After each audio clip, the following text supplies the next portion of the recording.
One of the most important rules to remember about American politics is that often the greatest examples of American democracy in action are honestly not always the most exciting.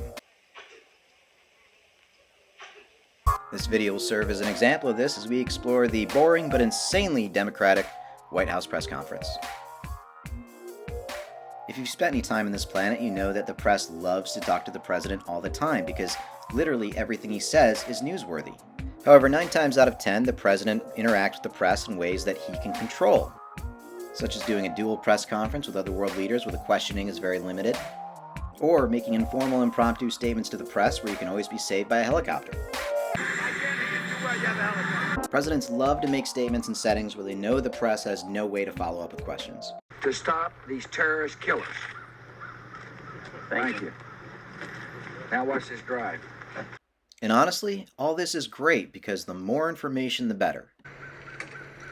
But these tactics do not allow the American free press to hold the president accountable. That's where the White House press conference comes in. Several times a year, the president is expected to hold court in front of the American people, often in the James S. Brady press briefing room, and defend his policies in front of the American people in what's called a solo White House press conference.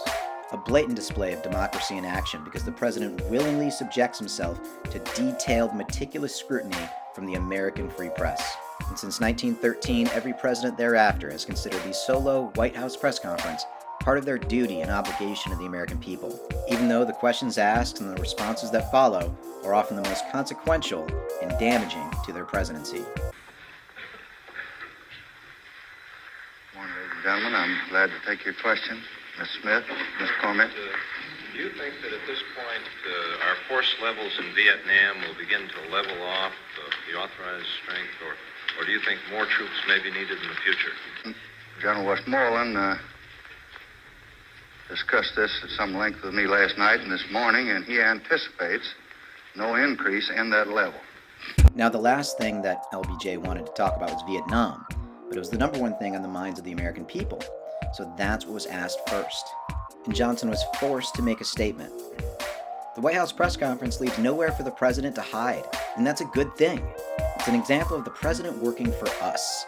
The White House press conference is one of the identifiable characteristics of a functioning democratic republic, because the leader is by choice subjecting himself and his policies to challenges and scrutiny from the American people represented by the American free press.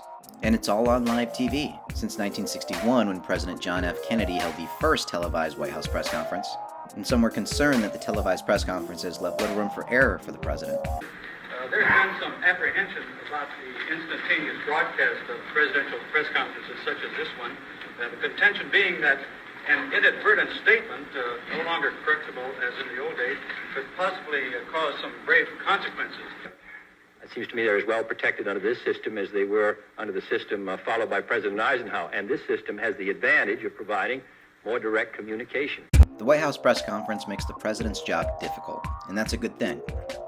Because unlike a planned speech or a campaign ad, the president is not in complete control during a White House press conference, and there is nowhere to hide from the tough questions. Mr. President, you have stated flatly, and you stated flatly again tonight, that you did not trade weapons for hostages.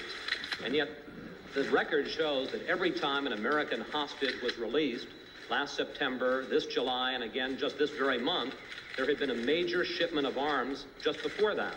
Are we all to believe that was just a coincidence? I didn't know anything about that till I saw the press on it, because we certainly never had any contact with anything of the kind. And so there's, it's just that we did something for a particular mission. There was a risk entailed. And Iran held no hostages. The unscripted nature of the White House press conference can lead to a president's most famous or infamous moments. Because people have got to know whether or not their president's a crook. Well, I'm not a crook. I've earned everything I've got.